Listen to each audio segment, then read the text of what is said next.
Capsule 20, c'est le temps de regarder des choses un petit peu plus complexes pour ce qui est de la cotation.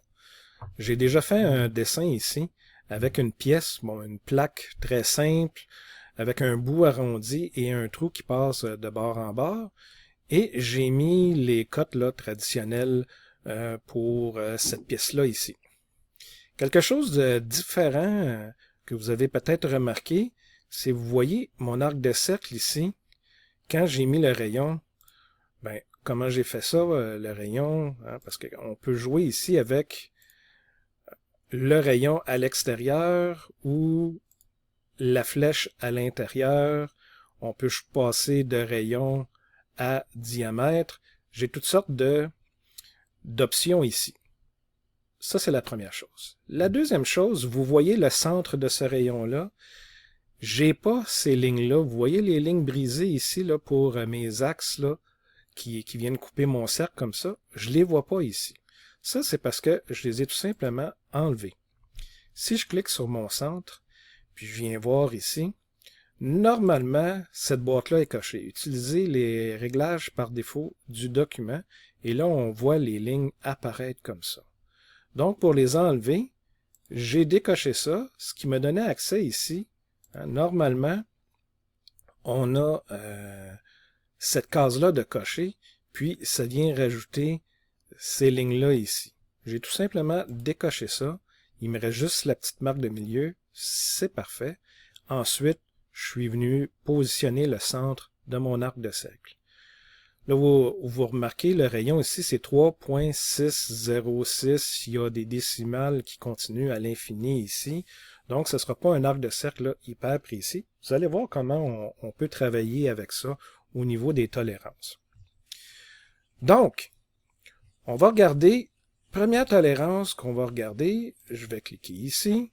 Ça m'ouvre les options de cette cote-là. Normalement, la tolérance, l'option, c'est aucune. Et là, je peux venir choisir différentes choses. Commençons par la plus simple, symétrique, ici.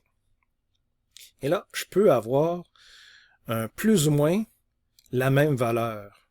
Puis cette valeur-là, un millième de pouce, c'est quand même un peu précis.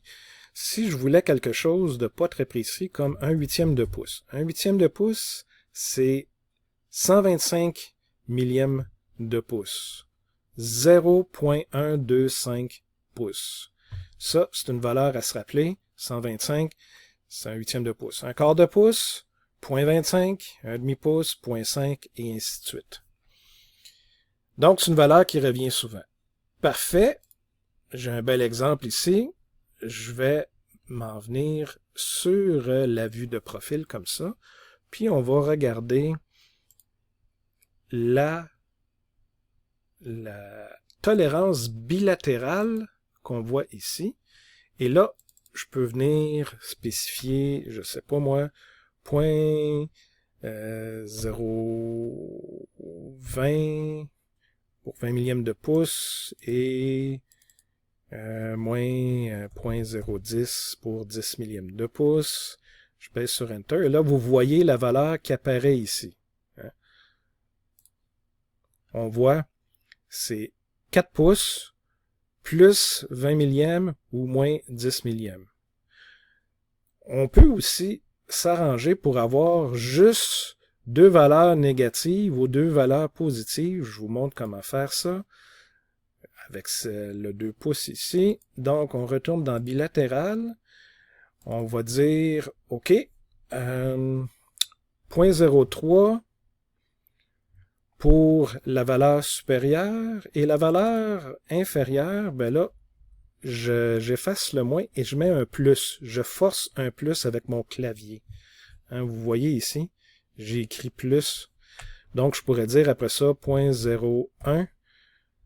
Et quand je pèse sur Enter, vous voyez que l'épaisseur la plus petite, ça va être 2.01 pouces. Et la valeur la plus épaisse, 2.03 pouces. Donc, c'est comme ça que je peux venir forcer pour pas que la valeur par défaut entre ici. OK, on continue. On s'en vient ici. Mon rayon, plutôt mon diamètre, le diamètre de mon trou. Souvent, ce qu'on aime avoir pour des trous, des choses comme ça, c'est au lieu d'avoir une valeur plus ou moins, on va avoir le minimum et le maximum. Donc, on s'en vient dans limite. Dans le fond, c'est les limites qu'on veut. Puis, on pourrait dire, bon, c'est tout simplement 0.015, le plus gros, puis le plus petit, ce serait 0.010, comme ça. Alors, comme vous voyez, la façon que ça s'est répercuté sur ma cote, c'est que la valeur maximale de mon trou, le trou le plus grand, est à 1.515 pouces et le trou le plus petit à 1.490 pouces. Donc, c'est vraiment le 1.5 plus 15 millièmes ou 1.5 moins 10 millièmes. Ça me donne les deux valeurs limites comme ça. Bon, on a fait le tour pas mal des valeurs de tolérance traditionnelles. Maintenant, on va parler un peu de tolérancement géométrique. On effleure vraiment juste la surface parce que ça peut devenir complexe assez rapidement. Quand on fait du tolérancement géométrique, on a besoin de spécifier des surfaces de référence. Donc, on pourrait dire la surface de référence, c'est le dos, parce que je vais mettre ma pièce à plat sur ma table de marbre pour prendre des mesures. Et donc, les éléments de référence sont ici. C'est la boîte ici avec le triangle noir. Si je clique comme ça, et je viens faire la sélection de la ligne ici, oh, ici j'ai D, et là maintenant, la prochaine surface pourrait être E ici, et la troisième surface pourrait être F ici. Parfait. Peut-être qu'on aurait voulu que ça commence par A, parce que là, moi, j'avais déjà travaillé dans mon dessin, puis j'avais fait certaines surfaces de référence. J'étais rendu à D. Donc, je peux venir ouvrir ici, changer la valeur pour un A. Comme ça. Parfait. On va dire celle-ci, ça va être B. Parfait. Et celle-ci, ça va être C. Excellent. Et là, ce que je vais venir faire, c'est que je vais venir positionner mon trou. Je veux que la position de mon trou, au lieu de mettre une tolérance sur cette cote-là et une tolérance sur cette cote-là, je vais venir indiquer que mon trou, le centre ici, se trouve à l'intérieur d'un petit cercle. Puis je vais identifier c'est quoi le diamètre de ce petit cercle-là. Donc, sa position, la position d'un trou, c'est toujours par son centre. Donc, son centre devrait se trouver à l'intérieur de ce cercle-là. Parfait. Comment on fait ça? Bien, on a la boîte ici, tolérance géométrique. Comme vous voyez, justement, il y a un exemple de tolérance géométrique de positionnement qui apparaît à l'écran. Donc, je vais venir chercher ma tolérance ici, comme ça. Là, une fois que ça s'est positionné, je vais dire c'est une tolérance de position. Ça vient mettre le symbole. Une précision de 0.01. Qu'est-ce que ça veut dire? Ben ici, je vous ai parlé, il faut que ça se trouve à l'intérieur d'un cercle. Donc un cercle de diamètre. Je clique sur le symbole diamètre pour que le symbole diamètre puisse apparaître. Donc il va y avoir un petit cercle ici qui va apparaître, pas apparaître, mais un petit cercle, et mon centre doit se trouver à l'intérieur de ce petit cercle-là. Parfait. Maintenant, ça me prend mes références, les références A, B, C. Donc, je vais ajouter une référence A. Parfait. Ça, c'est le dos de ma pièce. Ajouter une autre référence. Cette fois-ci, j'écris B. Et ajouter une troisième référence, C, avec le clavier. Et quand c'est terminé, parfait. Donc, qu'est-ce que cette cote-là veut dire? Ça veut dire que si je dessine un petit cercle autour ici, ce cercle-là a un diamètre de 0,01 pouces, donc 10 millièmes de pouce. Donc le centre, là, tant que le centre de mon trou se trouve à l'intérieur de ce petit cercle-là, sa position est correcte. C'est différent du diamètre du trou lui-même. Le diamètre du trou, lui, c'est entre 1,515 et 1,490. OK. Quelque chose qu'on fait souvent quand on vient positionner des trous, c'est on vient mentionner un certain maximum de matière. Donc, si je viens cliquer ici, c'est un petit peu difficile, je viens double-cliquer, et une fois que j'ai double-cliqué, si je clique sur cette zone-là, je peux venir cliquer la surface, l'option conditions de matière et cliquer ce fameux M-là. Hein, le M ici, qui ne veut pas dire McDonald's. Si je fais terminer, et là, c'est parfait. Dans ma boîte, maintenant, j'ai ce symbole-là. Ça veut dire que la condition qui est ici, hein, elle s'applique quand je suis en présence du maximum de matière. Le maximum de matière, c'est quand le trou est à son plus petit. Quand le trou est à son plus gros, c'est le minimum de matière. Mais quand le trou est à son plus petit, son centre doit se trouver à l'intérieur d'un cercle de 0,01 pouces de diamètre. Mais si mon trou est plus gros, hein, s'il est plus gros que 1,49, si je vais jusqu'à 1,515, bien vu que le trou est plus gros, ça me donne du jeu pour pouvoir déborder un peu de ce fameux petit cercle-là de 0,01. Je ne rentre pas dans les détails pour vous montrer comment c'est calculé. Ça va rentrer dans les cours de métrologie et de cotation fonctionnelle, des cours qui sont plus avancés de votre programme. OK. Donc, ça c'est fait ici. Je peux avoir besoin de faire d'autres types de cotation de tolérance géométrique. Exemple, je veux m'assurer qu'une surface est parallèle à l'autre. Donc, je voudrais m'assurer que cette surface-là soit parallèle à la surface A, comme ça. Donc, je fais tolérance géométrique. Et là, je viens sélectionner la ligne comme ça. Et là, je prends le symbole parallèle. Ça me dit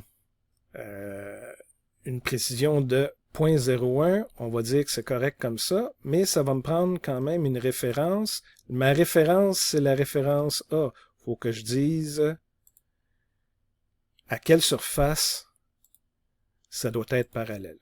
Donc, qu'est-ce que ça veut dire, ça, ici?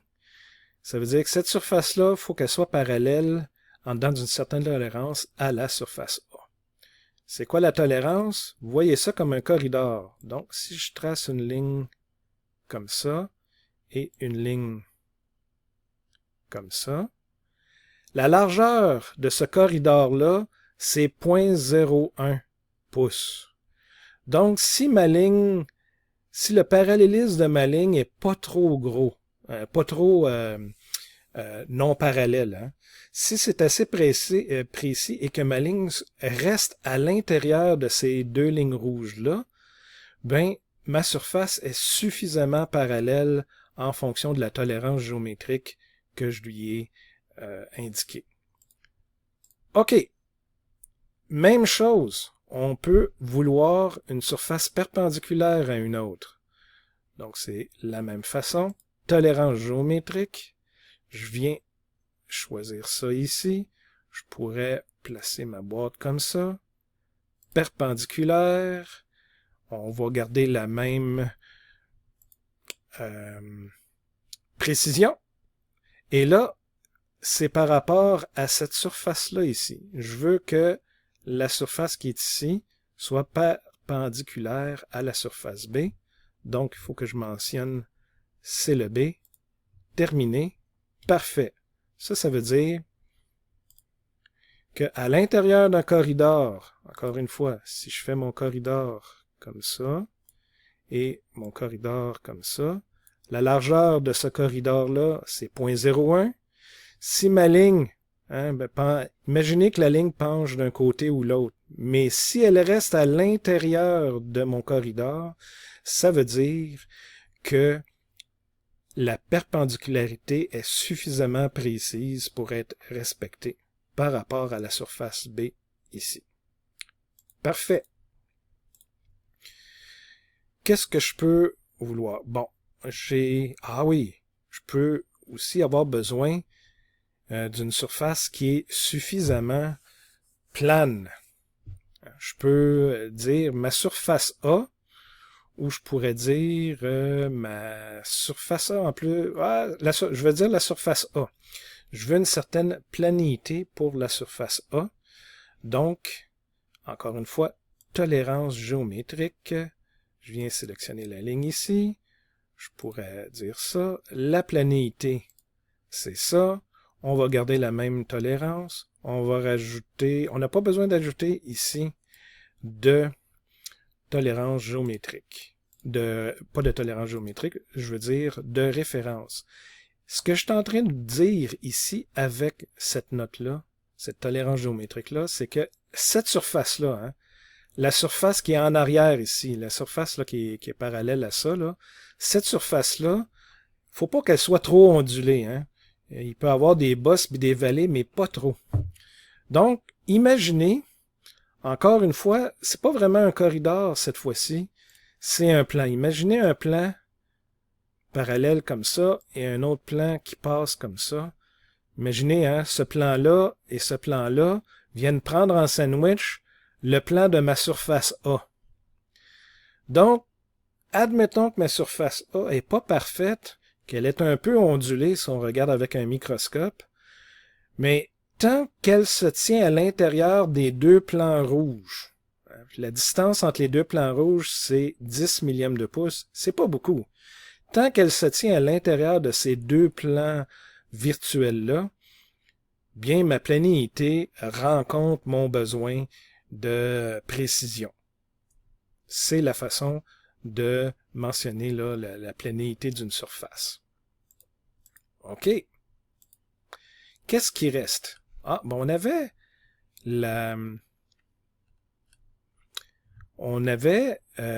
parlé tantôt de la position de mon cercle. Puis j'ai dit c'est en fonction de A, B et C. Mais la position de mon cercle repose sur quelle valeur? Ça repose sur, vous voyez la position comme ça repose sur 3 pouces ici et ça repose sur 4 pouces ici. C'est comme ça que je viens positionner mon trou. Je ne peux pas laisser mes deux cotes comme ça. Ça peut amener une certaine confusion. Ce que je dois dire, c'est au lieu de venir mettre une tolérance, plus ou moins quelque chose pour la position de mon trou, j'ai utilisé l'approche de la tolérance géométrique. Donc, il faut clarifier ça. La façon de le faire, c'est je viens sélectionner ma cote et là, je choisis absolu. Ça rajoute un rectangle autour de la cote. Je vais venir faire la même chose ici. Absolu. Parfait. Donc, vous voyez, mon 3 pouces et mon 4 pouces sont maintenant encadrés. C'est parce que toute l'information de tolérance de positionnement se trouve dans cette boîte-là. C'est pour ça que c'est une valeur absolue. Ça nous dit, la tolérance, pour la connaître, il faut aller voir ici c'est quoi dans la boîte les spécifications. On va faire la même chose avec notre fameux rayon ici. Son centre est là. Donc, je vais venir mettre absolu comme ça et absolu ici aussi. Parce que là, je vais venir mettre une tolérance de forme. Tolérance de forme, tolérance géométrique encore une fois. Je viens spécifier ça ici. Tolérance de forme, vous avez carrément le profil d'une surface ou le profil d'une ligne. Pour ici, on peut utiliser le profil de ligne. Et là, tout simplement, je vais garder encore une fois la même précision. Même, je pense que je vais diminuer cette précision-là. Je vais dire 0.125. elle l'a pas pris. 0.125.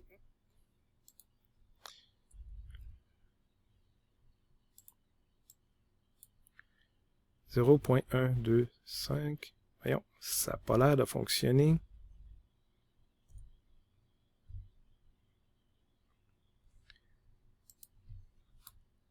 Bon, là, il y a un petit bug ici avec SolidWorks. Si je clique ici et ensuite je double-clique, je peux venir cliquer comme ça, la plage. Le bug, c'est que je peux pas rentrer de points. Ah, cette fois-ci, oui. 0. Ah.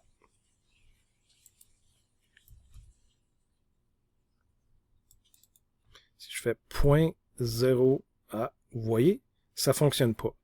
Donc, la façon de s'en tirer, c'est 0,0, ou je dirais 1, 2, 5, parce que je veux pas beaucoup de précision là-dessus. Mais j'ai quand même besoin d'ajouter mes références. Donc, B et C. B ici. Ajouter une autre référence. C. Terminé. Et voilà. Vous avez ici ma référence de forme. C'est-à-dire, si, encore une fois, je fais un corridor, mais là, le corridor va suivre la forme de ma ligne de base ici. Donc, imaginez un corridor qui a cette forme-là. Et la distance entre mes deux lignes courbes, elle est toujours pareille d'un bout à l'autre. Cette distance-là, c'est la valeur que j'ai mis ici, c'est-à-dire 1/8 de pouce. Donc, vous comprendrez ici que la forme de mon arrondi, c'est à peu près. Il faut que ça se trouve à l'intérieur de plus ou moins 1/8 de il faut que ça se trouve à l'intérieur d'un corridor de 1/8 de pouce de large. Donc, ça peut varier quand même. C'est probablement pas très important au niveau là, de la précision, là, cet arc de cercle-là. Donc, vous comprendrez là, que le rayon ici, là, c'est pas très précis, c'est pas si pire. Ce qui est important, c'est de respecter cette tolérance-là pour la forme de ma ligne. Que ma ligne se retrouve à l'intérieur d'un corridor d'une largeur de 0,125 pouces. Par rapport à, bien sûr, la position de mon cercle que vous voyez ici, que j'ai encadré comme ça. Donc, ça, c'est la plupart des types de tolérances. La majorité là, des tolérances que vous allez voir, les tolérances géométriques que vous allez voir sur vos dessins, c'est comment les utiliser dans la conception ou dans le contrôle de qualité. Ça va venir plus tard dans d'autres cours plus avancés là, de métrologie, etc., pour vraiment comprendre comment ça fonctionne. Mais vous avez déjà l'essentiel, l'histoire d'un petit cercle de diamètre autour de la position du centre de mon trou, les corridors, c'est la notion de corridor, etc., les surfaces de référence, tout ça, c'est la base, je dirais, du tolérancement géométrique.